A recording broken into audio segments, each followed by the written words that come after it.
Hagane kapor sngoban ai kuble kerpang ya i Most Reverend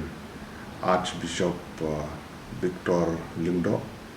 i balasya jit banlong kum Archbishop jongka jalan yamba Shillong kapangitip kum ka Shillong Archdiocese hadin kajing klatno jong Most Reverend Dominic Jala haka 10 Oktober arjar kat kendai kani ketika sengi kebah kerpang haka panakaliang jong kupa beku Pope Francis ila approve ila menjur ya ka kerteng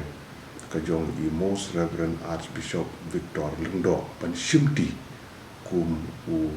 Archbishop jong ka Shillong Archdiocese Bapura nadu nang ni sakamat kolong ke buram na ka bunta ka jong ka ri ka bendru ka jongi badingi scam blay unang ai ka jing start ka jing sempang in la ban yalam ya ka jalan yamba Shillong nang ni sakamat ka ju ko por ni ai ku blay ru ya i Father John Madur i bala yalam ya ka neka diocese menta la kum basis nam tami baila shinti kum Daisian administrator banyalam ya kene jalan yamba ikit bok yang iru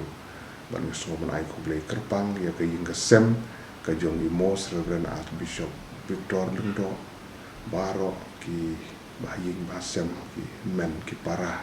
ki bala beni ya une ur krau kon pun shinti ya kene kam ka bakut bat ka bakentang ikit bok yang ublei nang ai kamet ka bakot ka bakya binang la benyo ka jing start ka jing sempang bin la ben yalam ya ka jalan yamba Shillong Archdiocese nang ne sakama ublei undon rengkat bagi ya kisi baro ublei subo